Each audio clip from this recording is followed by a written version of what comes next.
இந்த மாதிரி நிறைய கோவில் இருக்குல்ல, எல்லா கோயிலையும் போனால் விக்கிரகத்துடைய கை உடஞ்சிருக்கும், கால் உடஞ்சிருக்கும், தலை உடஞ்சிருக்கும், கழுத்து உடஞ்சிருக்கும். எல்லாம் யார் பண்ணது? இந்த ஆன்டிக்ன்ற வார்த்தை புராதனமான விஷயம், தொன்மையான ஒரு விஷயன்றதுக்கு எவ்வளவு மதிப்பு இருக்குன்னு ஓரளவுக்கு படித்தவங்களுக்கு தான் தெரியும். ஸ்ரீரங்கத்துக்கு போய் சம்பிரதாயத்தை நன்னா படிக்கணும்னு போனவன் இவ்வளவு பெரிய ஒரு நாசகரமான வேலை கோவில்களிலேயே நடந்தால் அப்போ சொசைட்டி எப்படி இருக்கும்?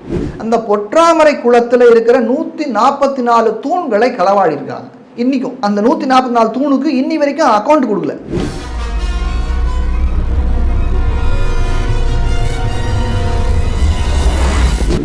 வருண் டாக்ஸ்ல இன்னைக்கு நான் வந்து எதிர்பாராத ஒரு நம்பர் கூட தான் வந்து அமர்ந்து பேசிட்டு இருக்கேன், பேச போறேன். ஏன்னா இவரை வந்து பாத்தீங்கன்னா எனக்கு வந்து ஒரு ஆக்சிடென்டலா தான் வந்து தெரியும். அண்ட் இவரோட கான்டென்ட்லாம் அதுக்கப்புறம் நான் நிறைய பார்க்க ஆரம்பிச்சேன். இவரோட பர்பஸ் என்ன அப்படிங்கறத வந்து அவர் சொல்லி நிறைய வாட்டி கேட்டிருக்கேன். பட் அதையும் தாண்டி எனக்கு நிறைய கேள்விகள் அவர்கிட்ட இருக்கிறதுனால இன்னைக்கு இந்த சந்திப்பு வந்து நிகழ்ந்திருக்கு. Thanks to the universe. Welcome Rangaraja Narasimhan sir. ஸ்ரீமதே ராமானுஜாய நமஹ. சார் எப்படி இருக்கீங்க? ரொம்ப நல்லா இருக்கேன். So to see you. Thank you sir. Thanks for coming first of all. So ஒரு இன்ஹிபிஷன் இருந்துச்சு உங்களை இன்வைட் பண்ணுறதுக்கு. கூப்பிட்டா வருவீங்களா அப்படின்னு எனக்கு தெரியல. அண்ட் ஒரு பயம் வேறு. நீங்கள் எப்போவுமே வந்து ஒரு ஹாட்டாகவே பேசிட்டு இருப்பீங்க. சரி எதுக்கு கூப்பிட்டு நம்மளே திட்டு வாங்கணும் வாண்டடா அப்படின்னு சொல்லிட்டு விட்டுட்டேன். But I am so happy this happen. நிறைய பேர் அப்படி தான் நினைக்கிறாங்க. அது ஏன்னு தெரியல எனக்கு. சார் இங்கே தான் வந்து சிரிக்கிறீங்க சார். நீங்கள் சிரிச்சு பார்த்ததில்ல சார். ஸோ இப்போ என்னோட சேனலோட கேரக்டர் உங்களுக்கு தெரியுமான்னு தெரியல சார். எல்லாரு கூடயும் எனக்கு பேசணும். ஓரளவுக்கு பார்த்துருக்கேன் உங்க சேனல். எல்லா கூடயும் பேசணும். எல்லார்கிட்ட இருந்தும் தெரிஞ்சுக்கிறதுக்கு நிறைய இருக்கு. அண்ட் நம்ம வந்து ஒன் சைடடா எப்பவுமே போயிடக்கூடாது. நாலேஜ் அப்படிங்கிறது எல்லா சைட்ல இருந்தும் கெயின் பண்றதுக்கான வாய்ப்பு இருக்கு அப்படின்னு நம்புற ஒரு ஆள் சார். உங்களை பத்தி நான் வந்து எனக்கு கொஞ்சம் தெரியும். அதுல இருந்து சில கொஸ்டின்ஸ்லாம் நான் வச்சிருக்கேன். அதையும் தாண்டி எனக்கு ஜென்ரலா இருக்கிற விஷயங்கள் நம்ம பேசலாம் அப்படின்னு நினைக்கிறேன். ஸோ உங்களோட ட்விட்டர் ஐடி பேர் ஆர்ட் டெம்பிள்ஸ். அதுலேயே உங்களோட பர்பஸ் இருக்கு. ஸோ நீங்க வந்து ஐடியில் ஒர்க் பண்ணிருந்தீங்களா சார் யூஎஸ்ல? ஸோ அதை விட்டுட்டு என்ன காரணத்துக்காக நீங்க திரும்பியும் வந்தீங்க சார்? ஐடியை விடுறதுக்கும் இன்றைக்கி நான் பண்ணுறதுக்கும் ஒன்றும் சம்மந்தமெல்லாம் ஓகே இல்லை. ஐ ஃபெல்ட், அதாவது இந்த ஒரு ஒரு பாயிண்ட் ஆஃப் வியூவில் நமக்கு வந்து மிட் லைஃப் கிரைசிஸ்ன்னு சொல்லுவாங்க இல்லையா, அது கொஞ்சம் சீக்கிரமாக எனக்கு வந்துடுது. ஒரு 30லேயே வந்துடுது எனக்கு வச்சுங்களேன். பர்பஸ் ஆஃப் லைஃப் என்ன, நம்ம எதுக்கு இருக்கோம் அப்படின்ட்டு ஒரு தேடல். அதுவும் இல்லாமல் நம்ம நாட்டை பற்றி நம்ம சரியாக தெரிஞ்சுக்கல, நம்ம மொழியை பற்றி நம்ம சரியாக தெரிஞ்சுக்கல, நம்ம சம்பிரதாயங்களை பற்றி நம்ம சரியாக தெரிஞ்சுக்கலன்ற ஒரு இதெல்லாம் எங்கே சார் அங்கே ஒர்க் பண்ணிருக்கும் போது உங்களுக்கு எப்பயுமே எனக்கு இருக்கும், என் மனசில் எப்பயுமே இருக்கும். அதோடைய விளைவு நான் வந்து 4000 தேவ பிரபந்தத்தை பற்றி ஸ்ரீ வைஷ்ணவ சம்பிரதாயத்தில் இருக்க 4000 தேவ பிரபந்தத்தை படிக்கும்பொழுது இதுக்கு மேலேயும் நாம் வந்து நம்மளோட பர்பஸ் தெரிஞ்சதுக்கப்புறமும் நம்ம அங்கே போய் வேலையை செய்யக்கூடாதுன்னு சொல்லிட்டு நான் வேலையில் 2004 விட்டுட்டேன் என்னோட வேலையை. படிக்கணும்னு தான், வேற ஒன்றும் இல்லை. Nothing else. ஸ்டூடெண்ட்டாக இருப்போமே, நிறைய படிக்கிறது இருக்குது. கட்டுறது கைமண் அளவு, கல்லானது உலகளவு. அதனால் எவ்வளோ படித்தாலும் பத்தாது நமக்கு. அதனால் இன்றைக்கி இருக்கிற லைஃப்பை கொஞ்சம் சரியான படிப்பாக, நீங்கள் சொன்னீங்க நாலேஜ்ன்றது எல்லாத்தையும் தெரிஞ்சுக்கிறேன்னு சொன்னீங்களா, என்னை பொறுத்த வரைக்கும் ஒரு டிஃப்ரென்ஸ் இருக்குது. எல்லா இடத்துலேருந்து வர நாலேஜ் கிடையாது. சரி சார். ட்ரூ நாலேஜ்னு ஒன்று இருக்குது. அதான் சம்பிரதாயத்தை அதாவது சனாதன தர்மத்தில் வேதத்தில் சொல்லக்கூடியது உண்மையான அறிவு என்ன அப்படின்றத தெரிஞ்சுக்கணும். அந்த உண்மையான அறிவு என்னன்னு தேடணும். பல இருக்குது, என்னமோ இருக்குது. இங்கே டிவி இருக்குது, வீடியோ இருக்குது, இந்த மைக்ரோஃபோனே பற்றி படிக்கலாம். அதுலேயே ஒரு பெரிய எவ்வளோ பெரிய இண்டஸ்ட்ரி. அதுவே சவுண்ட் ஜெனரேஷன் அண்ட் ஆம்பிளிஃபிகேஷன், இதுவே ஒரு பெரிய இன்ஜினியரிங். அதில் இன்னுமே நடந்துட்டு இருக்கு, அது முடியல. அதுவே பெரிய போஸ்ன்ற போடுற எவ்வளவோ பெரிய இதெல்லாம் இருக்குது, கம்பெனிஸ்லாம் இருக்குது. அதனால் அதுலேயே படித்து முடிக்கல அவங்க. அதனால் எதையுமே படித்து முடிக்க முடியாது. ஆனால் இந்த அறிவெல்லாம் வந்து ஒரு ஷார்ட் டேர்மில் தான். இந்த ஃபார் எக்ஸாம்பிள் இந்த கேமரா எடுத்துக்கோங்க, அந்த கேமரா எடுத்துக்கோங்க. 2 கேமரா இருக்குது. இந்த கேமரா வந்து அது 5D Mark 5 போட்டிருக்கு. 5D Mark 7 வரும்போது இந்த 5D Mark 4 யாராவது தொடுவாங்களா? பர்பஸ் இருக்காது. அப்போ அதோடைய லைஃப் என்ன? அந்த நாலேஜ் 5Dயை பற்றி நான் தெரிஞ்சுனேன். 5D Mark 4 பற்றி தெரிஞ்சுன்றதோட நாலேஜ் எவ்வளோ நாள்? 5D Mark 5 வர வரைக்கும் தான். பவுண்டரிஸ் இருக்குது, அதுக்கு முடிஞ்சிருச்சு. அதோடைய லைஃப் ஸ்பேன் வந்து கொஞ்சம். ஆனால் இந்த நாலேஜ்ன்றது எப்பயுமே அது குறையாது. அப்படிங்கிற நாலேஜ் என்ன நாலேஜோ அதுதான் உண்மையான நாலேஜ். அப்படின்றது என்னன்னு எனக்கு தெரிஞ்சு நான் வந்து மற்ற மதத்தெல்லாம் படிக்கலை. நான் வந்து வேத மார்க்கத்தில் பிறந்தவன், வேத மார்க்கத்தில் வளர்ந்தவன். ஒரு கியூரியாசிட்டி கூட இல்லையா சார் உங்களுக்கு மற்ற என்ன இருக்குது அப்படின்னு? ஓரளவுக்கு தெரியும். காமன் சென்ஸாக எல்லாருக்கும் என்ன தெரியுமோ அவ்வளோ தூரத்துக்கு தெரியுமே தவிர அதுக்கு மேலே நமக்கு தெரியுன்ற அவசியம் இல்லை. எல்லாத்துலேயும் நம்ம வாய் வச்சுருந்தோம்னாக்கா நம்மளால் எதையுமே உருப்படியாகத்துக்க முடியாதுன்றது நமக்கு தெரியும். You have to can be jack of all. You have to be something. ஒரு அளவுக்கு ஒரு எக்ஸ்பர்டீஸ் வரணுன்னாக்கா ஒரு இடத்துல அகல உழுவதை விட ஆழ உழுன்னு சொல்லியிருக்காங்க இல்லையா. ஸோ ஆழமாக உழ வேண்டிய ஒரு நிலைமையில் நம்ம இருக்கிறதுனால அப்படி படிக்க ஆரம்பிச்சது தான். ஸோ படிக்க ஆரம்பித்த உடனே இது இன்றைக்கி படித்து முடிக்க முடியாது. இன்றைக்கி எனக்கு அப்போ 34 வயசு ஆரம்பிக்கும்போது, இப்போ 54 வயசு, 20 வருஷமாக படிச்சுட்டு இருக்கேன். இன்னும் நான் ஒன்றும் படித்த மாதிரியே தெரியல, ஆரம்பித்த மாதிரியே தெரியல. ஸோ இதுக்கு வாழ்க்கை இதுக்கே சரியாக போகும். இது தெரிஞ்சு இதுபடி வாழறதுக்கு படித்தா மட்டும் போகாது. கற்க கசடர கற்பவை கற்றமே நிற்க அதற்கு தகவல் இருக்குது. இப்போ கற்பனை மட்டும் போகாது, இம்ப்ளிமெண்ட் பண்ணணும். அப்போ இம்ப்ளிமெண்ட் பண்ணக்கூடிய விஷயத்தை படித்து அதைப்படி வாழ்ந்து, அதாவது அனுஷ்டானம்னு நாங்கள் சொல்கிறோம். அந்த அனுஷ்டானத்தில் கொண்டு வர வேண்டியதுக்கு இந்த வாழ்க்கை பத்தாது அப்படின்றது தெரிஞ்சுது. ஸோ அது மாதிரியே போன பொழுது தான் இப்போ உலகத்தில் இருக்கிற இந்த மாதிரியான கோவில்கள் சம்பந்தப்பட்ட விவகாரங்கள், அதில் இருக்கக்கூடிய பிரச்சனைகள் எல்லாம் கண்ணில் பட ஆரம்பித்து அதுக்கப்புறம் தான் இதுக்குள்ளே வந்தது. அதுக்கப்புறம் தான் ட்விட்டரு, ஃபேஸ்புக் எல்லாம் அதுக்கப்புறம் தான் கொண்டு வந்ததே தவிர அதுக்கு முன்னாடி எனக்கு இதெல்லாம் பெரிய இன்ட்ரெஸ்டே கிடையாது. அந்த ட்விட்டர் கூட இல்லையா? நீங்கள் ஏதோ இருந்திருக்கும் ஃபேஸ்புக்கில் வீட்டில் 4 பேரோட பேசியிருப்போம், ஏதோ 4 போஸ்ட் போட்டிருப்பேனே தவிர அதுக்கு மேலே எனக்கு அதில் ஒன்றும் பெரிய ஈடுபாடு என்றைக்குமே இருந்தது கிடையாது. இந்த பிளாக்ஸ்லையோ இல்லை சோஷியல் மீடியாலேயோ இல்லை இந்த என்டர்டெயின்மெண்ட் இண்டஸ்ட்ரியில் எனக்கு என்றைக்குமே அதில் பெரிய இன்ட்ரெஸ்ட் கிடையாது. இன்ட்ரெஸ்ட் இல்லைனால பார்க்க மாட்டேன்னு சொல்ல மாட்டேன். பட் ஆப்வியஸ்லி பண்ணி தான் ஆகணும். நம்ம உலகத்தில் இருக்கிற எல்லாமே கன்சியூம் பண்ணி தான் ஆகணும், வேறு வழி கிடையாது. ஸோ அப்போ இதை யோசிச்சு ஒர்க்கை விட்டுட்டு நீங்கள் திருப்பி இந்தியாவுக்கு வரீங்க இல்லையா? ஒர்க்கு அப்பயும் பண்ணியிருந்தேன். 2000 நான் இந்தியாவுக்கு திருப்பி வந்துட்டேன். அதுக்கப்புறம் நான் ஜப்பானோட அசோசியேட்டாக இருந்தேன். அப்புறம் ஆஸ்திரேலியாவோட அசோசியேட்டாக இருந்தேன்.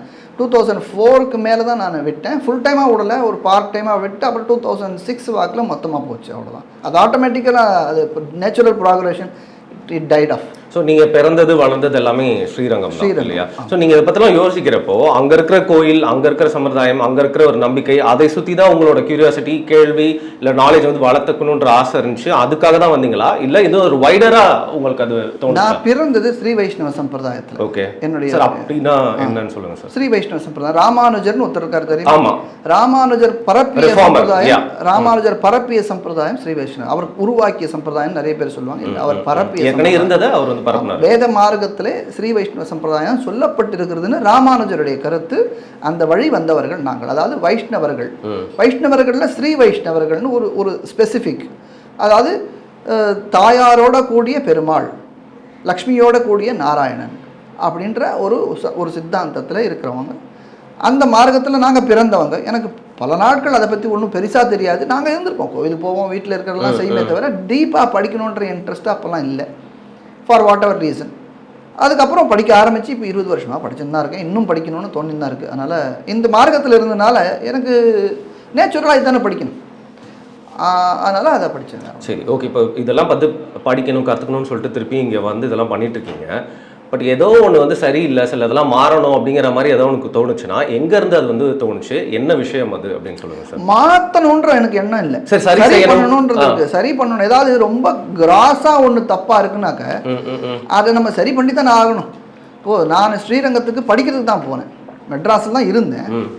மெட்ராஸிலிருந்து முதல்ல அந்த திருவாய்மொழியை பற்றி படித்த உடனே அது சரி இது இன்னும் படிக்கலாம் அப்படின்னு சொல்லிட்டு ஸ்ரீரங்கத்துக்கு போனாங்க. நம்ம அங்கே தானே பிறந்தோம், அங்கே நிறைய பேர் சம்பிரதாயத்தை சார்ந்தவர்கள் இருக்காங்க. ஸ்ரீ வைஷ்ணவ சம்பிரதாயத்திலேயே முதன்மையான கோவில் 108 திவ்தேசத்தில் ஃபஸ்ட்டு கோவில் ஸ்ரீரங்க ரங்கநாத சுவாமி கோவில். அங்கே போவோம், அங்கேயே படிப்போம். அங்கே நிறைய பெரியர்கள், ஆச்சாரியர்கள், பண்டிதர்கள்லாம் இருக்காங்க. அங்கே படிக்க போவோம்னு சொல்லி தான் நான் போனேன். படிக்க ஆரம்பித்தப்போ அந்த சமயத்தில் கோவில் ரெனோவேஷன் ஆக்டிவிட்டின்னு போயிட்டு இருந்தது. அங்கே தான் ஸ்டார்ட் ஆச்சு ரெனோவேஷன் ஆக்டிவிட்டின்னு. கோவிலுக்கு பார்க்கும்போது கண்டதையும் இடித்து உடச்சி இஷ்டத்துக்கு பண்ணுறது பாரு தோணித்து. அதில் என்னென்னு ப்ரூவ் பண்ண ஆரம்பிச்சு. ஒரு எக்ஸாம்பிளுக்கு அங்கே நீங்கள் ஸ்ரீரங்கம் கோயிலுக்கு போயிருக்கீங்களா தெரியாது? பெரிய கோயில் போங்க, இல்லை ஆசை போகணுன்னு கண்டிப்பாக. ரொம்ப பெரிய கோயில் அது, ஒரு நாள் பத்தாது. சும்மா போயிட்டு வர மட்டும்லாம் போக முடியாது. குறைஞ்சபட்சம் ஒரு வாரம் இருந்தாக்க ஓரளவுக்கு அந்த கோயில் எங்கே. எக்ஸாம்பிள் தஞ்சாவூர் போனால் நம்ம பெரிய கோயிலுக்கு என்ன பண்ணுவோம்னா, நீங்கள் சொல்கிற மாதிரி ஒரே வாட்டி போயிட்டுலாம் வரமாட்டேன். ஒரு 2-3 நாள் போயிட்டு எல்லாமே குட்டி குட்டியாக பார்த்து என்னென்னலாம் இருக்குது டீடைல்ஸ். தஞ்சாவூருக்கே 2-3 வாட்டினாக்க இதுக்கு 3 வருஷம் வேணும். அவ்வளோ டீடைல்ஸ் இருக்குது. அவ்வளோ பெரிய கோவில், 157 ஏக்கர் இருக்க பெரிய கோவில். கோவிலுக்குள்ளேயே சொல்கிறேன் நான். அதனால் இந்த கோவிலில் ஒரு எக்ஸாம்பிளுக்கு அங்கே ஒரு ராமர் சன்னதி இருக்குது. சந்திர புஷ்கரணிக்கு பக்கத்தில் ராமர் சன்னதி இருக்குது. இந்த ராமர் சன்னதி வாசலில் 2 அங்கதனும் நீலன் நினைக்கிற ஞாபகம் இல்லை, 2 பேர் இருக்கு. சுக்ரீவன் அங்கரன் இருக்கா. அந்த 2 பேருடைய தலையை உடச்சி அப்படியே கிடக்கு. உங்களுக்கு ஃபோட்டோ நான் அனுப்புகிறேன், நான் பாருங்கள். யார் உடைச்சா இதெல்லாம்? ரெனோவேஷன் ஆக்டிவிட்டின்னு சொல்லிட்டு. சார் அது எப்படி சார் இவ்வளோ பழமையான ஒரு விக்கிரகத்தை வந்து நடக்கிறது, எல்லாரும் கண்ணுக்கு வரைக்கும் நடக்கிறது, யாருமே எதுவுமே கேட்கல. உடைச்சி போட்ட தலைமுண்டமாக இருக்கிற 2 விக்கிரகம் அங்கே கிடக்கு, யாருக்குமே ஒன்றும் பேசுறது கிடையாது.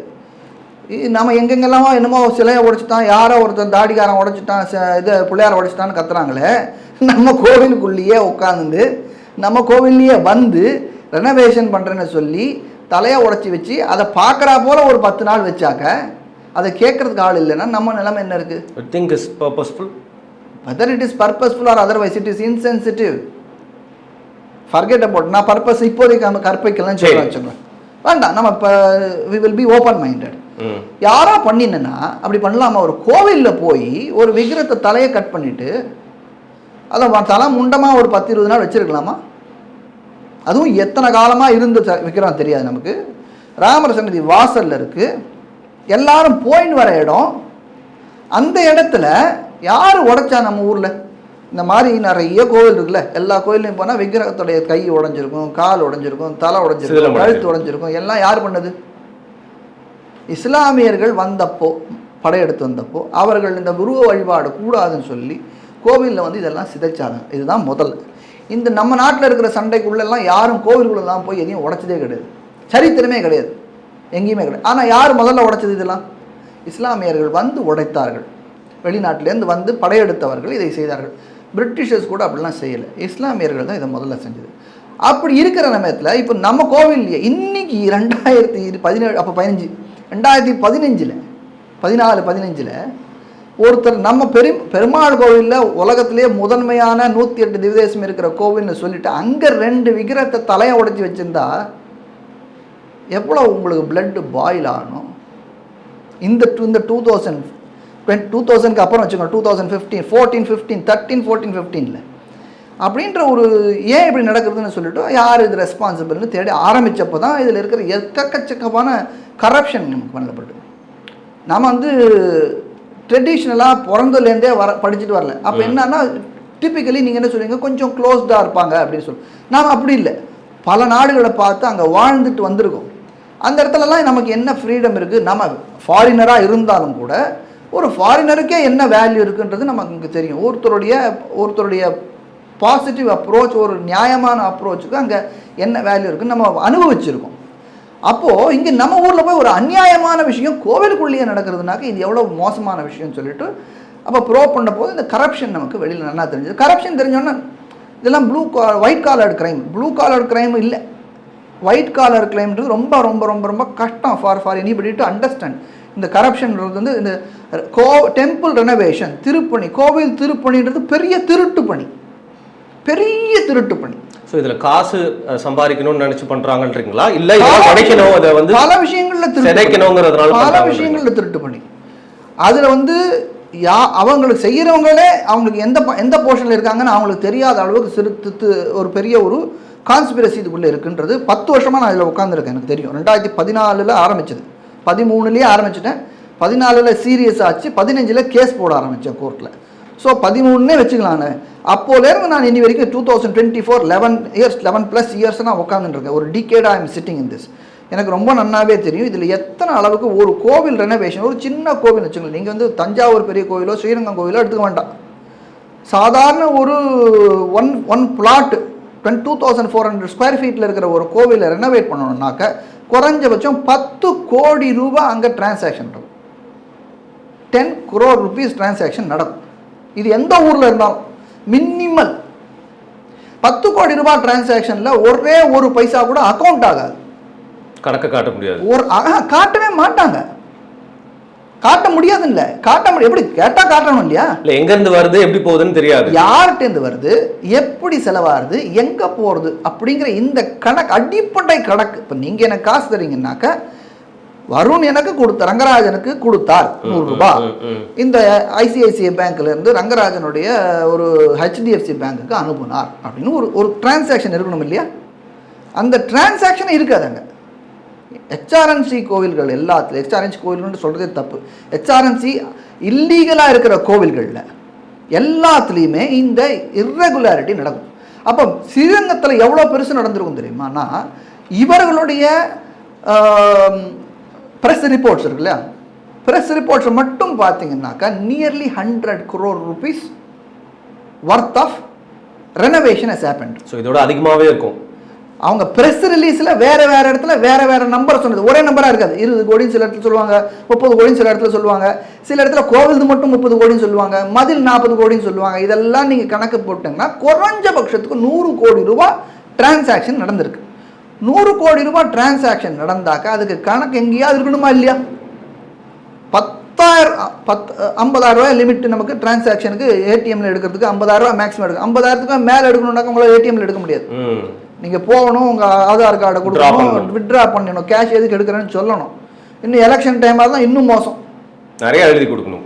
என்ன நிறைய ப்ரொசீஜர், கேஷ் கையில் டீல் பண்ணணும்னாலே அவ்வளவு கஷ்டம். 100 கோடி ரூபாய்க்கு கணக்கே இல்லைன்னா நீங்கள் என்ன சொல்வீங்க? பிளான் பண்ணியிருக்காங்கன்றீங்க. இது யாரால கண்டுபிடிக்க முடியுமா? எல்லாருக்கும் தெரியும். இந்த 100 கோடி ரூபான்னு நான் சொல்றது வந்து எனக்கு மட்டும் தான் தெரியும் இல்லை, இது வந்து என்ன பேப்பரில் சொல்கிறாங்க இல்லையா, நான் இவ்வளோ கோடிக்கு செலவு பண்ணேன், அவ்வளோ கோடிக்கு செலவு பண்ணேன், இவ்வளோ கோடி செலவு பண்ணேன் சொல்கிறாங்க இல்லையா, பீத்திக்கிறாங்களே அவங்க தான்.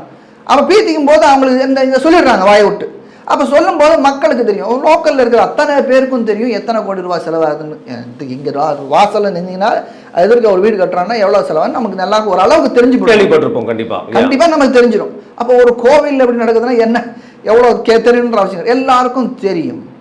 ஆனால் இது எப்படி செலவு பண்ணுறாங்க, இதோடைய சட்ட ரீதி என்ன, இது என்ன ப்ராப்ளம், இது ஒன்றும் ப்ராப்ளம் நினைக்க மாட்டாங்க எல்லாரும். கோவில் இல்லையா, ஓ பரவாயில்ல இவ்வளோ பெரிய ஆன்மீக நிறைய செலவு பண்ண பெருமாளுக்கு தானே பண்ணுறான், பண்ணால் என்ன, எவ்வளோ மோசமாக இருக்குது இந்த கோவில், யாராவது ஒருத்தர் பண்ண மாட்டாங்களா, ஏன்னா இவன் 5 காசு ஒரு நாளைக்கு கொடுக்க மாட்டான், ஆனால் மற்றவங்க பண்ணணுமான்னு எதிர்பார்ப்பான். இதுதான் இந்துவோடைய புத்தி. இன்னைக்கு நான் வந்து கொஞ்சம் கிரிட்டிக்கலாக இருக்கிறது காரணம், என்னை பார்த்தா நீங்கள் கொஞ்சம் கோபமாக இருக்குன்னு சொல்கிறது காரணம் என்னன்னாக்கா, நான் செல்ஃப் கிரிட்டிசைஸ் பண்ணிக்கிற ஆள். செல்ஃப்னாக்கா என்ன மட்டும் இல்லை, என்னுடைய சமூகத்தை முட்டு கொடுக்கக்கூடாது. என்ன முட்டு கொடுக்கணும்னா அப்போ நான் டிஎம்கேல இருக்கணும், நான் இங்கே இருக்கணும் இல்லையா, நான் இதுக்கு அந்த மாதிரி அரசியல் இருக்கணும், நான் இதுக்கு இங்கே இருக்கணும். இப்போ பிஜேபி முட்டு கொடுக்குறாங்கன்றது வேறு விஷயம், அது எல்லாமே பண்ணுறாங்க, எல்லாருமே அவங்க டிபெண்ட் பண்ணிட்டு அதான் நீ ஒழுங்கா நான் அப்படி நான் இல்லை, ஏன்னா நமக்கு அந்த பிஸ்னஸ் கிடையாது. ஸோ இப்போ என்ன சொல்ல வந்தா, இந்த 100 கோடி ரூபாய் எப்படி போச்சுன்னு நம்ம ஆர்டிஐயில் போட்டு பார்க்கும்போது அவங்க எல்லாத்தையுமே கோவில் போனான்னு போடுறாங்க. திருப்பணி எதுலலாம் பண்ணுறீங்கன்னு லிஸ்ட் எடுத்தால் ஒரு 100ன்னு வச்சுங்களேன் ஒரு நம்பர். இந்த 100 ஐட்டம் பண்ணுறாங்க கோவில்னா அந்த 100 ஐட்டத்துக்கு எங்கேருந்து ஃபண்டு வருதுன்னு அவங்க ரெசல்யூஷன் போடணும். ஒவ்வொரு கோவிலுமே நிறைய பேருக்கு இது தெரியவே தெரியாது. ஒரு கோவில்னாக்கா அது நிர்வாகம் இந்து சமய அறநிலையத்துறைன்னு நினச்சிக்கிறாங்க, அது தப்பு. இந்து சமய அறநிலையத்துறையால் ஒரே ஒரு கோவிலை கூட நிர்வாகம் பண்ண முடியாது, சட்ட ரீதியாக சட்ட விரோதமாக பண்ண முடியும், அதான் பண்ணிட்டு இருக்காங்க. சட்ட ரீதியாக அவர்களால் ஒரே ஒரு கோவிலை கூட நிர்வாகம் பண்ண முடியாது. அவங்க என்னத்துக்காக இருக்காங்கன்னாக்க நிர்வாகத்தை மேற்பார்வை செய்யறதுக்காக இருக்காங்க, சூப்பர்வைசரி கண்ட்ரோல் தான் அவங்களுக்கு. அப்போ யார் நிர்வாகம் பண்ணணும்னாக்கா அந்த கோவிலுக்கு அறங்காவலர் ட்ரஸ்டீஸ் இருக்கணும், அந்த ட்ரஸ்டீஸ் தான் பண்ணணும். அந்த ட்ரஸ்டீஸ் எப்படி பண்ணுவாங்க நிர்வாகம்னாக்கா ரெசல்யூஷன்ஸ் போடுவாங்க, போர்டு மீட்டிங் நடக்கும், அறங்காவலர் கூட்டக்குழு நடக்கும் மாதம் ஒரு வாரம், அது எவ்வளோ அந்த கோவிலை பொறுத்து அதில் அவங்க தீர்மானம்லாம் போடுவாங்க. இந்த தீர்மானம் ரெசல்யூஷன்ஸ் போட்டு இந்த கோபுரத்தை சரி செய்வதற்காக ஒரு 5 கோடி செலவு செய்யலாம் என்று திட்டமிடப்படுகிறது அப்படின்னு எழுதுவாங்க. ஒரு ஐட்டம் ஒரு 100 ஐட்டம் இந்த மாதிரி இருக்கும். இப்போ ராஜகோபுரத்தை சரி செய்வதற்கு ஒரு 50 லட்சம் செலவு செய்யலாம், இதுக்கு எஸ்டிமேட் அதுக்கு தான். இதை வந்து கோவில் வருமானத்திலிருந்து இது செலவு செய்யப்படும் அப்படின்னு எழுதுவாங்க. இது நீங்கள் பார்த்தீங்கன்னா அந்த ரெசல்யூஷன்ஸ்லாம் நான் வந்து ஒரு 1000 ரெசல்யூஷன்ஸ் வச்சுருக்கேன் 2012லேருந்து 16. அதுக்கப்புறம் தரமாண்டு மறுத்துட்டாங்க. பிரதி எடுத்து வச்சிருக்கீங்க நீங்கள்? அதை எடுத்து வச்சிருக்கேன். அதை வந்து அதுக்கப்புறம் கொடுக்க மறுத்துட்டாங்க, ஏன்னா நான் நிறைய எடுக்கிறேன்றதுனால. அதுக்கப்புறம் ஹெச்ஆர்என்சி வந்து ஆர்டிஐல தரமாட்டேங்கிறாங்க, அது ஒரு பக்கம் ஓடிட்டு லீகல் இஷ்யூன்னு வச்சு ஆர்டிஐலையும் கிளைம் பண்ண ட்ரை பண்ணுறீங்க, அங்கேயும் தரமாட்டாங்க. ஆர்டிஐல தான் கிளைம் பண்ணுறேன், ஆர்டிஐல நிறுத்திட்டாங்க, ஆர்டிஐல நிறுத்தி கொடுக்குறத நிறுத்திட்டாங்க. ஏன்னா இப்போ அந்த பேப்பர்லாம் படிக்கும்போது ஒவ்வொரு ரெசல்யூஷனாக படிக்கும்போது இது திருக்கோவில் நிதியிலிருந்து செலவிடப்பட வேண்டும் தீர்மானப்படுகிறது, திருக்கோவில் நிதி செலவிடப்பட வேண்டும் தீர்மானப்படுகிறது. திருக்கோவில் ஒன்றுத்தையும் கூட்டி பார்த்தா எக்ஸலில் போட்டு 80% ஆஃப் தி எக்ஸ்பென்ஸ் எங்கேருந்து வருது? திருக்கோவில் நிதியிலேருந்து வருது. ஆனால் நீ வெளியில் என்ன சொல்கிற, இன்னார் இதை செலவு செய்கிறார், இன்னார் இதை செலவு செய்கிறார், இவருடைய உபயம் எவ்வளோ உபயம்னு பொய் சொல்கிறீங்க.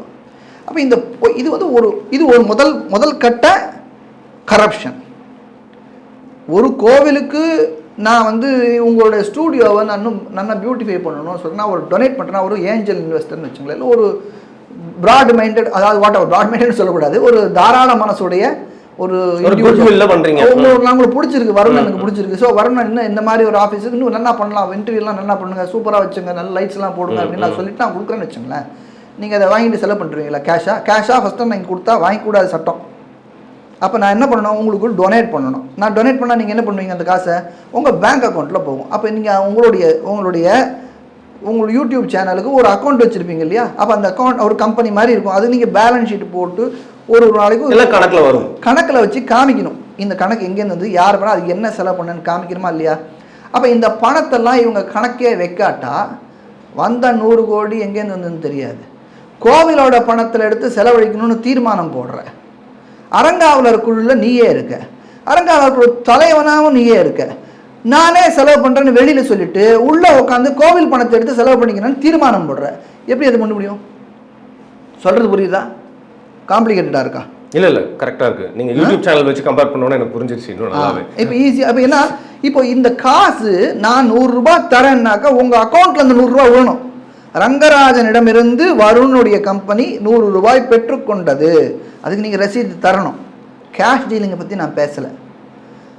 நீங்கள் அப்படி வாங்கிட்டு நான் ரங்கராஜன்கிட்ட நீங்கள் டொனேஷன் ரங்கராஜன் கொஞ்சம் கொடுங்களேன்னு சொல்லிட்டு ரங்கராஜன்கிட்ட வாங்கிட்டு நீங்கள் உங்கள் காசு செலவு பண்ண மாதிரி கணக்கு எழுதினாக்க அது எவ்வளோ பெரிய திருட்டுத்தனம். அந்த திருட்டுத்தனம் தான் எல்லா கோவிலையும் நடக்குது.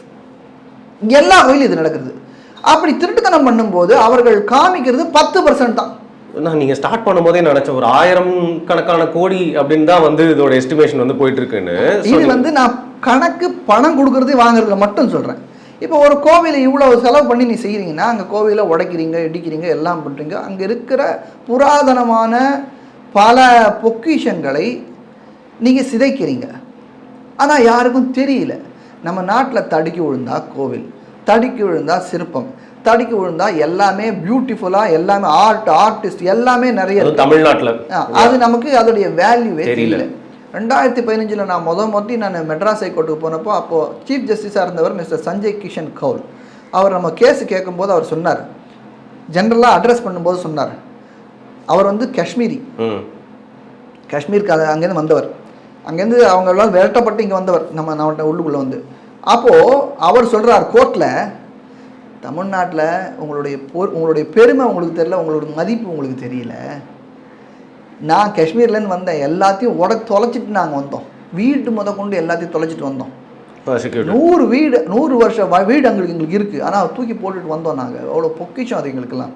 ஆனால் உங்கள் கண்ணில் 10,000 வருஷம் பழமையான கோவில்கள்லாம் இருக்குது, இதோடைய மதிப்பு தெரியாமல் இருக்கீங்களேன்னு HRNCயை பார்த்து வைகிறார். நமக்கு தெரியல, நம்மளுடைய மதிப்பு நமக்கு தெரியாமையே தமிழ்நாட்டில் பாதி பேர் அப்படி தான். நம்ம மதிப்பு தெரியாது, எதுக்கு எடுத்தாலும் குறைப்பட்டுக்குது. இது அப்புறம் பாலிடிக்ஸ் அப்புறம் பேசுவோம். எந்த காலகட்டத்தில் இருந்து இது எவ்வளோ நாள் நடந்துட்டு இருக்கோம் சார்? 30 வருஷம் அந்த மாதிரி ஒரு டைம் ஃப்ரேம். அதனால என்ன லாபம்? இன்னைக்கு இருக்கிற நான் பார்க்குறேன். இன்னைக்கு பாஸ்ட்டை விடுங்க, பாஸ்ட் இஸ் பாஸ்ட். அதுலேயே உட்காந்துட்டு இருக்கிறோம் முட்டா பையன். இல்லைங்க, இந்த சிஸ்டமேட்டிக்காக இது நடக்குது அப்படின்னா எப்போதுலேருந்து ஸ்டார்ட் ஆச்சு? நீங்கள் கோவில் சொல்கிறீங்களா? கோவில் அது ஆரம்பத்துலேருந்து நடந்துட்டு இருக்கு. இது ரொம்ப எக்ஸசிவாக நடக்க ஆரம்பிச்சது வந்து 2000லேருந்து. திருடுறது, விக்கிரகத்தை திருடுறது, விக்கிரகத்தில் பிழை இருக்குன்னு சொல்லி அந்த விக்கிரகத்தை மாற்றுறது, பழைய விக்கிரகத்தை களவாடுறது, கோவில் கதவை களவாடுறது, கோவில் தேரை களவாடுறது, கோவிலுடைய தரையை உடைக்கிறது, அதை எடுத்துகிட்டு போகிறது, எல்லாத்தையும் என்னெல்லாம் சுட முடியுமோ அத்தனையும் திருடுறது. அங்கேருந்து கோவில் எடுத்துகிட்டு போய் விற்றுருவாங்க. ஏன்னா இதெல்லாம் பழசு, ஆன்டிக்ன்றதுக்கு இந்த ஆன்டிக்ன்ற வார்த்தை புராதனமான விஷயம், தொன்மையான ஒரு விஷயன்றதுக்கு எவ்வளவு மதிப்பு இருக்குன்னு ஓரளவுக்கு படித்தவங்களுக்கு தான் தெரியும். நிறைய அதாவது ஓரளவுக்கு பொதுவான விஷயத்தை பார்க்குறவங்களுக்கு மட்டும்தான் தெரியும். உடைஞ்சு போன ஒரு விக்கிரகத்துடைய மதிப்பு பல கோடி ரூபாய், பல 1000 கோடி. உடைஞ்சு போன விக்கிரகத்துடைய மதிப்பு வெளிநாட்டு சந்தைகளில் பல 1000 கோடி ரூபாய் கணக்கில் போகிறது, விற்கிறாங்க. அப்போ இந்த பெரிய பிஸ்னஸுக்கு வழி வகுக்கிறது இந்த திருட்டு பணி நான் சொல்லவே மாட்டேன். திருட்டு பணி என்ன நடக்கிறது? ஏன்னா அங்கே யாரும் கேட்பார் இல்லை. மதுரை மீனாட்சி அம்மன் கோவிலில் பொற்றாமரை குளம் கேள்விப்பட்டிருக்கீங்களா? நெற்றிக்கண் திறப்பினும் குற்றமே அப்படின்னு அந்த படத்துல கூட எடுத்துருக்கீங்களே, அங்கதான் நடந்துன்னு சொல்ல நக்கீரன் இருந்த இடம், சிவபெருமான் வந்த இடம் பொற்றாமரை குளம்னு கேள்விப்பட்டிருக்கோமா? அந்த பொற்றாமரை குளத்துல இருக்கிற 144 தூண்களை களவாடி இருக்காங்க இன்னைக்கும். அந்த அந்த அந்த 144 தூணுக்கு இன்னி வரைக்கும் அக்கௌண்ட் கொடுக்கல கோர்ட்ல. யாருக்கா தெரியுமா எவ்வளவு பேர் போறாங்க மதுரை மீனாட்சி அம்மன் கோயிலுக்கு? யாருக்காவது தெரியுமா? ஒரு டைம்ல இருந்துச்சு, இப்போ இல்ல. அது எல்லாத்தையும் ரெனோவேஷன்ற பேர்ல பழைய தூணெல்லாம் உடைச்சி எடுத்துட்டு புதுசு புதுசா போட்டிருக்காங்க. நீங்க போய் பாருங்க. இப்ப போய் பார்த்தீங்கன்னா 2 பக்கத்துல இருக்கிற தூண்கள் பழசா இருக்கும், 2 பக்கத்துல இருக்கிற தூண்கள் புதுசா இருக்கும். பழசுல இருக்கிற தூண்களோட கலைநயத்தை பாருங்க, புதுசுல இருக்கிற தூண்களோட கலைநயத்தை பாருங்க, உங்களுக்கே தெரியும். அப்ப அந்த பழைய தூண்கள்லாம் எங்கேயா போகணும் இல்லையா? எங்க போச்சு? உடச்சி போட்டிங்களா? நொறுக்கி போட்டு நீங்க வீட்டுக்கு கான்கிரீட் போடுறதுக்கு தளம் போடுறது வச்சுட்டீங்களா? எங்க போச்சு அந்த 144? எவ்வளவு சாதாரண தூணா? அவ்வளோ பெரிய பெரிய தூண் எங்க போச்சு அதெல்லாம்? நீங்க சொல்ற மாதிரி அதோட இது ரெண்டாவது. விலை மதிப்பு தெரிஞ்சதுன்னா சும்மாலாம் போட்டுருக்க மாட்டாங்க, கண்டிப்பா விற்க தான் செஞ்சிருப்பாங்க. தொன்மையான பொருட்கள் திருட்டு பணியில, அக்கௌண்டிங்ல பிளாக் மணி ஒயிட் மணியா மணி லாண்டரிங் பண்ற விஷயம் ஒண்ணு. மணி லாண்டரிங்னா இந்த பணச்செலவை, கருப்பு மணியை வெள்ளை மணியா ஆக்கிறதுக்கு அது ஒரு டெக்னிக். ஏன்னா அப்பதான் வந்து இந்த பணம் பிளாக் மணிலாம் கேஷாக தானே வச்சிருக்கேன் நான். கேஷ் எப்படி ஸ்பெண்ட் பண்றது? கேஷ் ஸ்பெண்ட் பண்ணால் தான் அது உபயோகம் இருக்கும். அதனால இதை இந்த திருட்டு பண்ணி யூஸ் பண்ணிக்கிறது. ரெண்டாவது இந்த தொன்மையான பொருட்கள். மூணாவது இந்த இதில் ஒரு நமக்கு ஒரு பொலிட்டிக்கல் ப்ரெஷர், அது பவர் கிடைக்குது. 4 பேர் பார்க்குறாங்க, அதனால நம்ம வந்து நமக்கு ஒரு செல்வாக்கு உலகத்தில் கிடைக்குது. இதனால பல விஷயங்கள் நடக்கும். இதெல்லாம் இன்டான்ஜிபிள் விஷயம். நான் சொன்னது முதல்ல டேஞ்சிபிளாக நம்ம சொன்னோம், அது நமக்கு பல பேருக்கு தெரியாது. மானம்பாடி நாகநாத சுவாமி கோயிலுக்கு நீங்கள் போய் பாருங்கள். 2014 நினைக்கிறேன், அப்போ இடித்து தரமட்டமாகிட்டாங்க. அங்கே இருக்கிற விக்கிரம்லாம் ஒரு டின் ஷெட்டில் இருக்குது. இப்பயும் டின் ஷெட்டில் இருக்குது. இது கோர்ட்டில் இந்த கேஸ் இருக்குது. இருந்தாலும் அதை பற்றி யாரும் கவலைப்படுறது கிடையாது. ஒன்றும் இல்லை. ஐடில் விங் சிஐடியோடைய ஆஃபீஸ்க்கு போங்க, கிண்டியில் இருக்குது, இண்டஸ்ட்ரியல் எஸ்டேட்டில். நீங்கள் போய் அந்த பார்க்கிங் லாட்டில் பாருங்கள் எவ்வளோ விக்கிரம் இருக்குன்னு பாருங்கள். ஆனால் தான் போட்டு வச்சுருக்காங்க. ஆமாம், அதெல்லாம் கன்ஃபிஸ்கேட் பண்ணது, எல்லாம் பறிமுதல் பண்ணி இங்கேருந்து கொண்டு வந்தது, எல்லாம் அப்படியே கிடக்கும் தரையில். அந்த பார்க்கிங் லாட் பூரா அப்படி தான் இருக்கும். பேஸ்மெண்ட் இருக்கிற அத்தனை பார்க்கிங் லாட்லையும் அந்த விக்கிரம் இருக்கும். இதெல்லாம் வேல்யூ தெரியாமல் பண்ணுறாங்களா இல்லை வேணும்ட்டே பண்ணுறாங்களா? அரசுக்கிட்ட இருக்குங்க இதெல்லாம். யாரும் வச்சிருக்கா? ஐடில் விங் சிஐடியோட ஆஃபீஸில் இருக்குது. கணக்கு காமிக்கணுமா? யார் காமிக்கணும்? அரசு தானே காமிக்கணும். நான் சொல்கிறேனே, உடனே பார்க்குறவங்கலாம் வந்து நான் திமுக அரசு மட்டும் சொல்கிறேன்னு சொல்லாதீங்க. நான் 2012 நான் அதை யோசிச்சுட்டு இருக்கேன். நான் 2000 சொல்லிட்டு இருக்கேன் இது நடக்கிறது. எப்பவுமே நடந்திருக்கு இது பாரபட்சம்லாம். அதாவது கோவில்னாக்க அது அமுத சுரவி, அதில் யார் காசு போட்டாலும். யாராவது எதை சொன்னேன், அவர் பெரியவர் பண்ணுறாரு, கோவிலுக்கு நல்லது பண்ணுறாரு, என்ன எவ்வளோ பேர் வையலாங்க தெரியுமா? இவர் நல்லவர் பண்ணுறாரு, அவரை போய் திட்டுறானே அப்படின்னு கெடுக்கிறான். நிறைய பேர் என்ன வந்து, நீ கிறிஸ்டியனு, நீ முஸ்லீமு. யார் நீங்களா சார்? நான். நீ வந்து சனாதன தர்மத்தை கெடுக்க வந்த கோடாரி அப்படி என்னையே வைக்கிறாங்க. ஏன்? ஏன்னா அவர் வந்து பெருசாக பெரியவர், பணக்காரரு, அவர் வந்து செலவு பண்ணுறாரு, அதை தடுக்கிறேனே நான் அப்படின்னு அவங்க நினைக்கிறாங்க. நான் அவங்கள குத்தம் சொல்ல, ஏன்னா அவர்களுடைய புரிதல் அவ்வளவுதான். ஓவராக யோசிக்கிறாங்க. புரிதல் அவ்வளோதாங்க, அவங்களுக்கு தெரியாது. ஹர்ஷத் மேத்தா ஒரு ஸ்கேம் பண்ணாருன்னா எவ்வளோ பேருக்கு அது புரியும்? அட்லீஸ்ட் ஒரு சீரிஸ் எடுத்து பார்த்தா தான் நிறைய பேர் புரியுது. அவ்வளோ நாள் நடந்தது நிறைய பேருக்கு எத்தனை பேருக்கு புரியும்? ஹிந்துல பக்கத்துல பக்கமா நான்லாம் சின்ன பிள்ளையா இருக்கும்போது 90s இருக்கும். அப்பெல்லாம் பக்கமா பக்கத்துல ஃபுல்லா போஃபோர் ஸ்கேம் பத்தி தான் இருக்கும். அப்போல்லாம் நாங்கள் பேப்பர் படிக்கிறதுக்கு எங்கள் வீட்டில் ஃபோர்ஸ் பண்ணுவாங்க, நாங்கள் பேப்பர் படிச்சிருவோம். இன்றைக்கி யாரும் எதுவுமே படிக்கிறது கிடையாது. டிவியில் இருக்குது, இந்த யூடியூப்பில் இருக்கிறது கன்சியூம் பண்ணுறது தான் நம்மளோட இது. நமக்கு ஞானம் இல்லை. அதான் சொன்னேன், நாலேஜ்ன்றது இப்படி வர்றது கிடையாது, தேடுறது. ஸோ இந்த நாலேஜ் இல்லாத பெருவாரியான மக்கள் அவர்கள் என்ன நினைக்கிறாங்க, நல்ல காரியம்னு நினைக்கிறாங்க. ஒரு கோவிலில் பழமையான அவர் பார்க்குறாங்க, இவர் பண்ணுறாரு, நம்மளும் நம்ம கோவிலில் பண்ணுவோமே அப்படின்னு சொல்லி ஊரில் இருக்கிற 1000 வருஷம் கோவிலில் இடிச்சு போட்டுடுறாங்க. அது மாதிரி நடக்குது. அப்போ இடிச்சு போடும்போது அதை கட்டணும்னு சொல்லிட்டு அங்கே ஒரு 10 கோடி சின்ன சின்ன கோவில்கள், எவ்வளோ சின்ன கோவில்கள் இடிச்சு போட்டுருக்காங்க. நூற்றுக்கணக்கில், ஆயிரக்கணக்கில் இடிச்சு போட்டுருக்காங்க. எல்லாம் கோர்ட்டில் நான் வச்சுருக்கேன். இதெல்லாமே இவ்வளவு தூரத்துக்கு இங்கே கரப்ஷன் நடக்கிறதுன்றதை பார்த்து நான் படிக்க போனவன், ஸ்ரீரங்கத்துக்கு போய் சம்பிரதாயத்தை நன்னா படிக்கணும்னு போனவன், இவ்வளவு பெரிய ஒரு நாசகரமான வேலை கோவில்களிலேயே நடந்தால் அப்போ சொசைட்டி எப்படி இருக்கும்? இந்த கரப்ஷன்றது எல்லா இடத்துலையும் இருக்குது. அது இல்லாத இடமே இல்லை. எப்படி இந்த கொசு இல்லாத இடமே இல்லையோ அது போல் கரப்ஷன் இல்லாத இடமே கிடையாது. கரப்பாம்பூச்சி இல்லாத இடமே இல்லாத போல கரப்ஷன் இல்லாத இடமே கிடையாது. எல்லா டிபார்ட்மெண்ட்லையும் இருக்குது. இதெல்லாம் திருத்த புரியணும். அதுக்கு தான் வந்து திருத்தறதுக்கு நான் வரல. யாரையும் திருத்த முடியாதுன்னு எனக்கு நன்னாவே தெரியும். எனக்கு அந்த சக்தி கிடையாது. நான் பரமாத்மாவா நான் திருத்தறதுக்கு. பரமாத்மாவே வந்து திருத்த முடியல அவராலையும் பல பேர். ஸோ நான் வந்து என்ன பார்க்குறேன், இதை ஒழுங்குபடுத்தணும். இது நம்ம நாடுல ஒரு சட்டம்னு ஒன்று இருக்குது. இந்த சட்டப்படி நடத்துங்க. என்றைக்கோ இப்போ 1000 வருஷத்துக்கு முன்னாடி அவன் அடிச்சுட்டான் இவன் அடிச்சுட்டான் ஆறுங்கல்ல. இன்றைக்கி இருக்கிற சட்டத்தை பற்றி யாராவது பேசுகிறீங்களா? இதைப்படி நம்ம நடக்கலாமா? ஏன்னா வருங்கால சந்ததிகளுக்கு நம்ம கொடுக்கணும் இல்லையா? நீங்கள் எனக்கு அடுத்த ஜெனரேஷன், உங்களுக்கு நான் ஒரு நல்ல உங்களுக்கு வழிகாட்டினால் தான் நான் வந்து என்னுடைய வாழ்க்கையோடைய பலன் இருக்கும். நானும் உங்களுக்கு மோசமான இடத்த விட்டுட்டு நீனும் மோசமாக இருன்னு நான் சொன்னாக்கா அப்புறம் அதில் என்ன இருக்குது? So that is the motivating factor. So இதை பார்த்து இது சரி பண்ணணும். ஏன்னா எனக்கு வந்து ஸ்ரீ வைஷ்ணவ சம்பிரதாயத்து மேலே அப்படி ஆர்வம் வந்து வெளியிலேருந்து நான் அவ்வளோ பெரிய ஆழ்வார்கள்லாம் இப்படி அனுபவிச்சிருக்காங்களா, பெருமாளை இவ்வளோ போட்டிருக்காங்களா, பெருமாளுக்கு இவ்வளோ இருக்கா, இவரால் தானே நம்ம வாழ்ந்துட்டுருக்கோம், இவரால் தான் நம்ம அப்படின்ற ஒரு நிலைமை. அந்த பெருமாளுக்கே மோசம் நடக்கும்பொழுது அது எப்படி நான் சும்மா இருக்க முடியும்? அதுவும் ஸ்ரீரங்கத்தை பொறுத்த வரைக்கும் 12,000 பேர் உயிரை கொடுத்து நம்பெருமாளை உற்சவமூர்த்தி பேர் நம்பெருமாள்னு பேர். அந்த உற்சவமூர்த்தியை காப்பாற்றின ஒரு சரித்திரம் இருக்குது. இந்த மாலிகப் ஒரு படையெடுத்து வரும்போது ஸ்ரீரங்கம் வர வரைக்கும் போது ஸ்ரீரங்கத்தில் அவங்களுக்குலாம் ஆயுதம் இல்லை, அவங்களுக்கு டிஃபெண்ட் பண்ணுறதுக்கு ஒன்றும் இல்லை. அப்போ என்ன பண்ணாங்கன்னா 12,000 பேர் அந்த ஊரில் இருக்கிறவங்க வரிசையாக நின்றுட்டாங்க, எங்களை தாண்டி போங்க. ஏன்னா அப்போதான் அந்த டைம் கிடைக்கும், இவங்க வெட்டி முடிச்சு வரதுக்குள்ள ஒரு டைம் கிடைக்கும் இல்லையா, ஒரு லீடு கிடைக்கும். அந்த லீடு கிடைக்கும் போது இந்த பெருமாளை எடுத்துன்னு போயிடலாம் அப்படின்னு சொல்லிட்டு பெருமாள் எடுத்துன்னு பிள்ளைலோகாச்சாரியன்ற ஒரு ஆச்சாரியன் அவர் பெருமாள் எடுத்துன்னு போயிட்டார் ஊரை விட்டு. அப்படியே ஊரை விட்டு எடுத்து ஊருக்கு போயிட்டார். 48 வருஷம் கழிச்சு தான் ஊருக்கு திருப்பி வந்தார். அப்புறம் தான் அவருக்கு நம்பெருமாள்னு பேர். அதுக்கு முன்னாடி வரைக்கும் அழகிய மணவாளன்னு பேர் அந்த பெருமாள் உற்சவமூர்த்திக்கு. அதுக்கப்புறம் நம்பெருமாள்னு ஒரு பேர். அது நம்ம பேச முடியல, அந்த கதையை அப்புறம் சொல்றேன் உங்களுக்கு இன்ட்ரெஸ்ட் இருந்தாங்க. இந்த 12,000 பேர் உயிர் கொடுத்த ஒரு பூமியில பிறந்தவன் நான். சினிமாவில் சொல்றீங்கல்ல நல்லா அப்படியே இந்த ஊர் என்னுடைய அப்படின்னு அப்படியே உணர்ச்சி வசப்பட்டு உங்களுடைய ஃப்ரெண்டு பாரிசாலெல்லாம் எவ்வளோ உணர்ச்சி வசப்படுறாரு. இல்ல 12,000 பேர்னா வெறும் ஒரு கம்யூனிட்டி இல்ல, இவங்க மட்டும் இல்ல, பொதுமக்கள் எல்லாருமே. பின்ன எல்லாருமே தான் இருந்திருக்கணும். பெருமாளுக்காக, பெருமாளை காப்பாற்றுன்றதுக்காக யோசிச்சு பாருங்களேன். எப்படி அவங்க சண்டை போடுறதுக்கு ஆயுதம் இல்லைல்ல, எப்படி அவங்க தடுத்துருப்பாங்க பாருங்க. வரிசையாக நின்றுட்டாங்க, அப்படிதான் இருந்திருக்கும். ஒருத்தன் கழுத்தை வெட்டுறான் முன்னாடி, பின்னாடி 2 பேர் இருக்கான். அவன் பின்னாடி ஒரு 10 ரோடு இருக்குன்னு வச்சுங்களேன். முதல் ரோல இருக்கிறவன் கழுத்தை வெட்டுறான்னா பின்னாடி எப்படி இருக்கும்? அவன் தண்ணியில் மூஞ்சில் இருக்கிற ரத்தம்லாம் என் மேலே விழாதா? அடுத்து என்னதான் வெட்ட போறான்னு எனக்கு தெரியாதா? இருந்தாலும் நான் நிற்பேன்.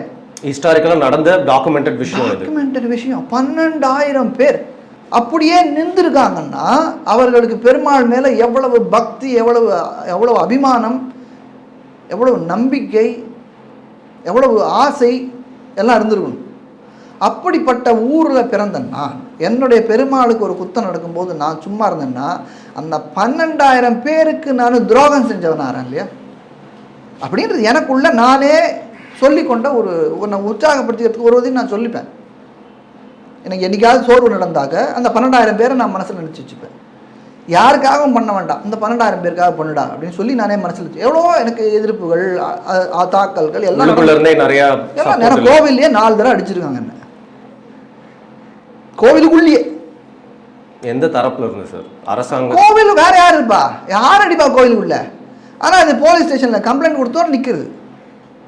அங்கே நிர்வாகம் பண்ணுறவங்களே உங்களை தாக்கிட்டாங்க. இருந்தாலும் ஆனால் இப்போல்லாம் இல்லை. ஏன்னா அவர்கள் நினச்சிட்டாங்க நான் அடித்தான்னா ஓடி போயிடுவோன்னு நினச்சாங்க போல இருக்கு. நீ எனக்கு நான் அதை கொஞ்ச நாளைக்கு முன்னாடி போட்டேன், you don't fight with somebody who has nothing to loose.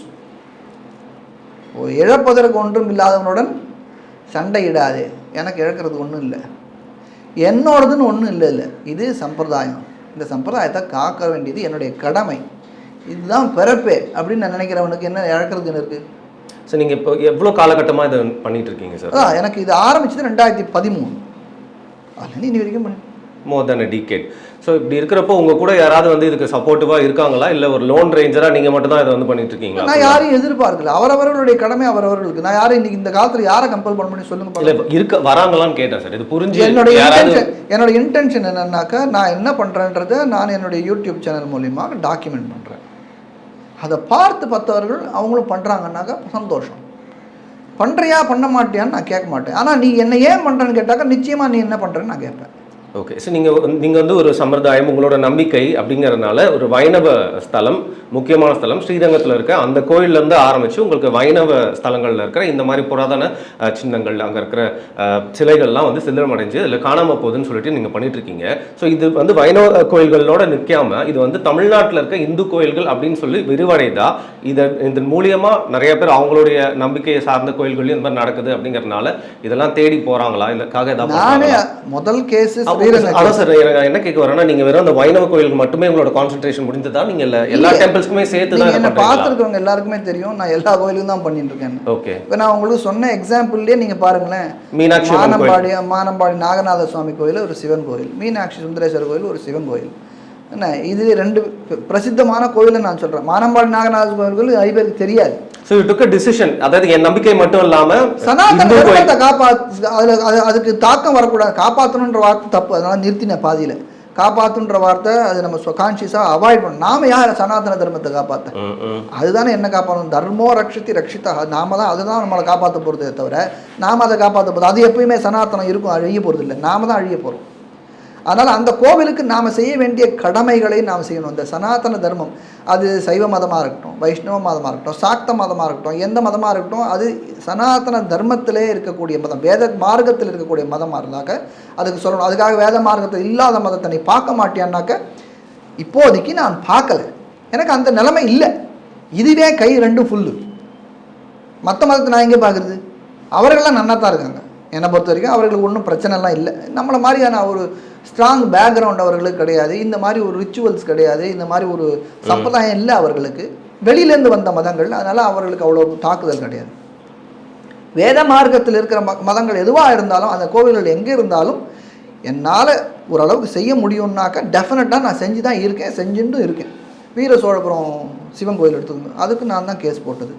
தோற்று போனேன்றது வேறு விஷயம். தோற்றுனாக்கா அது தோக்கிறதா ஜெயிக்கிறதா இன்னொன்று. ஏன்னா இங்கே மெட்ராஸ் ஹைகோர்ட்டில் தோற்றுனா கலெக்டரேட் கட்டணுன்னா 40 ஏக்கர் எடுத்தாங்க, அதை நான் எடுக்கக்கூடாதுன்னு சொன்னேன்.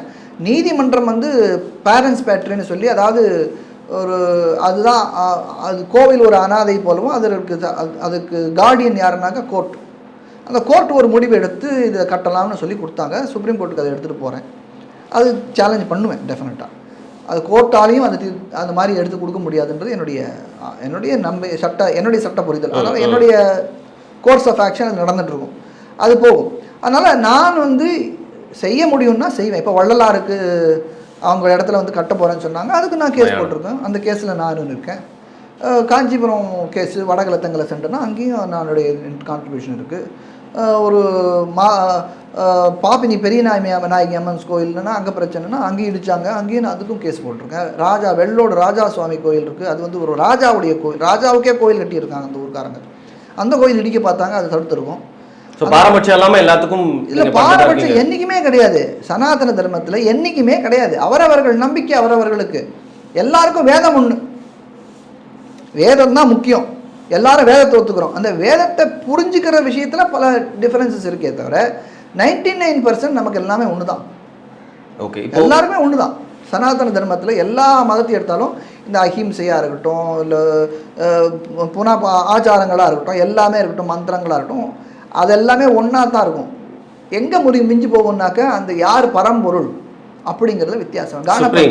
சுப்ரீம் பீங் யார் வந்து முழு முதற் கடவுள் சொல்றோம் இல்லையா, அந்த முழு முதற் கடவுள் யாருங்கிறதுல கொஞ்சம் டிஃபரன்சஸ் ஆஃப் ஒப்பீனியன் இருக்கு. அதில் மட்டும்தான் டிஃபரன்ஸ் ஆஃப் ஒப்பீனியன் இருக்கே தவிர அந்த முழு முதற் கடவுள் எல்லாத்தையும் படைச்சார், இந்த பூர்வ ஜென்மம் ஆத்மா புண்ணியம் எல்லாம் அதே மாதிரி தான் இருக்கும்.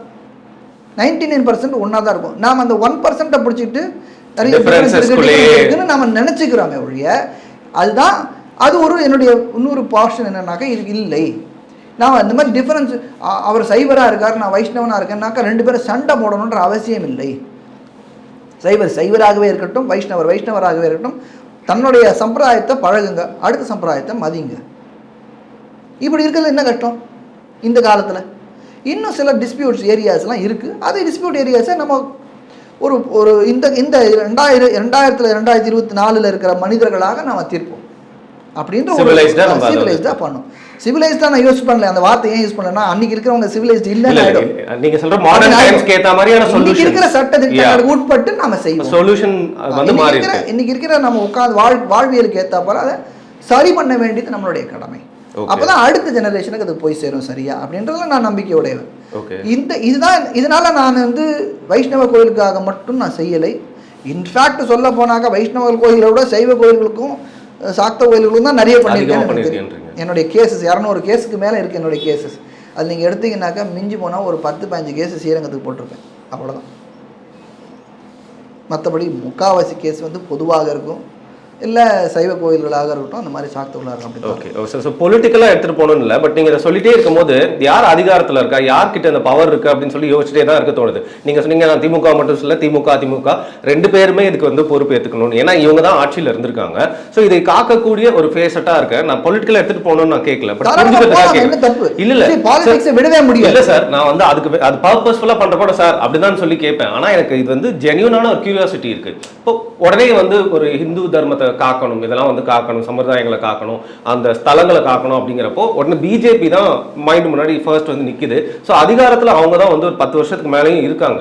ஸோ அந்த அரசாங்கமும் உங்களோட இனிஷியேட்டிவ்க்கு, உங்களோட ரிஃபார்முக்கு, இல்லை நீங்கள் எடுத்துட்டு இருக்கக்கூடிய முயற்சிகளுக்கு வந்து ஏதாவது ஒரு பலன் சேர்த்தாங்களா, இல்லை கொஞ்சம் உங்களுக்கு அதில் ஒரு எல்லாம் ஒரே குட்டையில் ஒரு மட்டை. Okay, right. அவர்களுக்கு ஆட்சிக்கு வரணுன்றது தான் அவர்களோட குறிக்கோள். நான் அதில் தப்பும் சொல்ல மாட்டேன். அதுதான் பாலிடிக்ஸ். இன்னைக்கு இருக்கிற பாலிடிக்ஸ் வந்து எனக்கு பிடிக்கலன்றதுனால நான் இருக்கிறத நான் இல்லைன்னு சொல்ல முடியாது. எனக்கும் கிஷோருக்குமே நிறைய டிஃபரன்சஸ் ஒப்பீனியன்ஸ் உண்டு. கிஷோர் கே சுவாமிக்கும். ஏன்னாக்க கிஷோர் என்ன சொல்லுவார், இதுதான் பாலிடிக்ஸ், இப்படி தான் இருக்கணும், வேறு வழி கிடையாதுன்னு வரணும், அவரை மாற்றணும்னு நான் சொல்லுவேன்.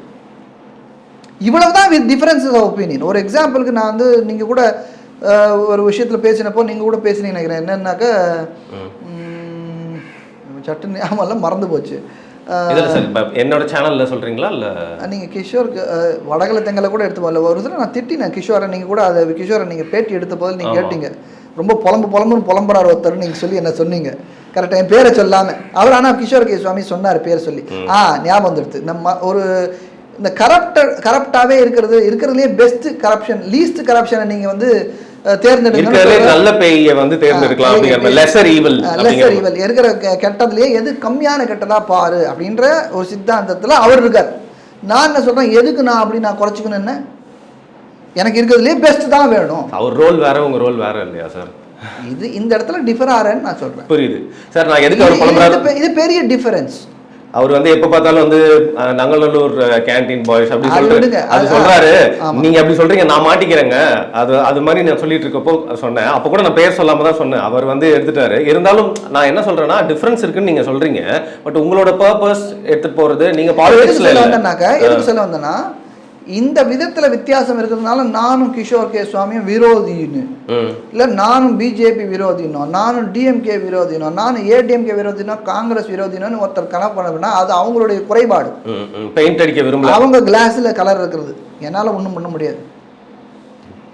இந்த டிஃபரன்சஸ் இருக்கலாம் இருக்கு. ஆனால் இந்த இந்த நான் என்ன சொல்ல வரேன், என்னை பொறுத்த வரைக்கும் நான் நாட்டு பிரஜை இல்லையா, இந்த நாடு எப்படி இருக்கணும்னு ஒரு கற்பனை பண்ணுறதுக்கு எனக்கு உரிமை இருக்கா இல்லையா, ஆசைப்படுறதுக்கு உரிமை இருக்கா இல்லையா? என்னுடைய ஆசை என்ன, இந்த நாடு தான் எல்லாத்துலேயும் பெஸ்ட்டாக இருக்கணும்னு ஆசை. ஏன் அப்படின்ற கேள்வி வரணும். ஏன் உனக்கு அந்த மாதிரி ஆசை யாருக்கும் இல்லையா, உனக்கு மட்டும்தான் இருக்கான்னு கேட்காதீங்க. நான் சனாதன தர்மத்தில் வந்ததுனால, ஸ்ரீ ராமபிரானை வணங்குவதனாலே, அவனுடைய ஆட்சியை புரிந்து கொண்டதுனாலே, படித்ததுனாலே அதை மாதிரியான ஆட்சியை என்னுடைய குழந்தைங்களுக்கு கொடுக்கணும்னு ஆசைப்படுறேன். என்ன தப்பு? இதுதான் என்னுடைய உந்துதல். ஆப்வியஸ்லி நான் வெளிநாட்டில் அமெரிக்காவில் வாழ்ந்தப்போ ஒரு ஆக்சிடென்ட் ஆச்சுன்னாக்கா 2 நிமிஷத்தில் அங்கே ஆம்புலன்ஸு, போலீஸு எல்லாம் வந்து உங்களுக்கு எல்லா விதமான உங்களுக்கு பாதுகாக்கிறதுக்கான விஷயம் செய்யும். இன்றைக்கி என்ன நடக்குது இங்கே? நேற்றுக்கு குன்றத்தூரில் யானை செத்து போச்சு, கோவில் யானை செத்து போச்சு. அது கத்துன்னு கத்தி எரிஞ்சு அதோட முதுகை பார்த்தீங்கன்னா கண்ணில் எனக்கு இப்பயும் தண்ணி வருது. அப்படி கத்துற வரைக்கும் நீங்கள் என்ன தூங்கிட்டு இருக்கீங்க? ஒரு யானையை கட்டி போட்டு அது எரிஞ்சு சாம்பலாற வரைக்கும் நீங்கள் பார்த்துக்கிட்டு என்ன கள்ளக்குறிச்சியில் செத்து போனான் 50 பேர் 60 பேர். அவனுக்கு என்ன மதிப்பு? என்ன மதிப்பு அவனோட உயிருக்கு? அவன் குடித்ததே தவறு. நான் குடிக்கிறதுல நான் முட்டு கொடுக்க மாட்டேன். யார் குடித்தாலும் தப்பு. என்னை பொறுத்தவரைக்கும் அது பேட் ஹேபிட், குடிக்கக்கூடாது. நான் சொல்லலை, எல்லா பெரியவர்களும் சொல்கிறது. திருவள்ளுவர் உட்கொண்டு கல்லுண்ணாமைன்னு எழுதியிருக்கார். எந்த டாக்டர்கிட்டயா போய் குடிக்கிறது நல்லதான்னு கேளுங்க, குடிக்கிற டாக்டர்கிட்டே கேளுங்க, அவர் நல்லதான்னு சொல்கிறான்னு பார்க்குறேன்.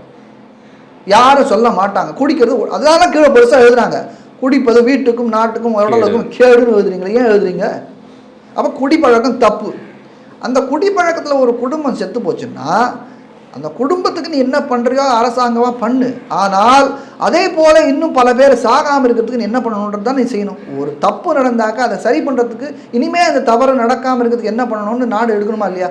எங்கேயா நடக்கிறோமா? நம்ம நடத்துகிறோமா? இப்படி ஒரு நாடு நமக்கு தேவையா?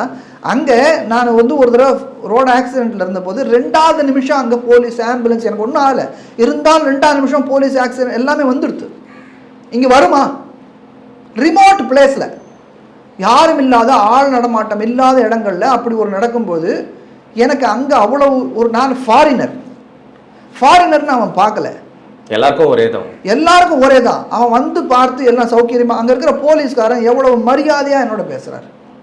அவரை நாம் போலீஸ் ஆஃபீஸர்னு கூப்பிட்றோம். இங்கே இருக்கிற போலீஸ்காரனை இப்போ என்ன சொன்னேன் நான், இங்கே இருக்கிற போலீஸ்காரனை பழக்கத்திலே அப்படியே மனசில் அப்படிதான் நம்மளுடைய போலீஸ்காரனுக்கு அவ்வளோதான் மதிப்பு.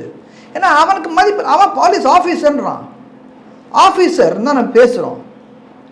அங்கே ஒரு மனிதனுக்கும் தனி மனித உயிருக்கும் தனி மனிதனுடைய மரியாதைக்கும் எவ்வளவு இருக்குது. இப்போ நான் அங்கே இருந்தப்போ எனக்கு தோணித்து, நான் அங்கேருந்து அங்கே போயிட்டேன், இதை அனுபவிக்கிறேன். ஆனால் என் நாட்டில் எத்தனையோ பேர் இருக்காங்க, அவங்கள எல்லாரும் இங்கே கூட்டிட்டு வந்துட முடியுமா? சாத்தியம் இல்லை. அப்போ என்ன பண்ணணும்? அங்கே இருக்கிற விஷயங்களை இங்கே கொண்டு வரணும் இல்லையா? அப்போ இப்படி யோசிக்கிற எனக்கு இந்த நாடு நன்னா இருக்கணும். அப்போ இப்போ இருக்கிறதுலையே குறைச்சலான தப்பு பண்ணவனை நான் எடுத்தேன்னா என்ன அர்த்தம்? நாடு உருப்பிடுமா? ஃபுல்லாக எராடிகேட் பண்ணணும்னு பார்க்குறீங்க. அப்போ நல்ல போதனைகள் அவர் ஆன்மீகத்தில் இருக்கிறவர்கள் இப்படி தான் சொல்லி தருவாங்க. நான் அப்படி தான் இருப்பேன். காம்ப்ரமைஸ் கூடாது. எதுக்கு நான் காம்ப்ரமைஸ் பண்ணேன்? எங்கள் வீட்டுக்குள்ளே ஒரு டிவி ரிப்பேர்னாக்க வாசல் ஒருத்தர் வரான்னாக்கா நீங்கள் டிவி ரிப்பேர் பண்ணியிருக்கீங்களா, முன்னாடி சரியான ஆளான்னு பார்த்து தானே ரிப்பேர் பண்ண கொடுக்குறீங்க. யார்கிட்டே பண்ணிட்டுருக்கீங்களா?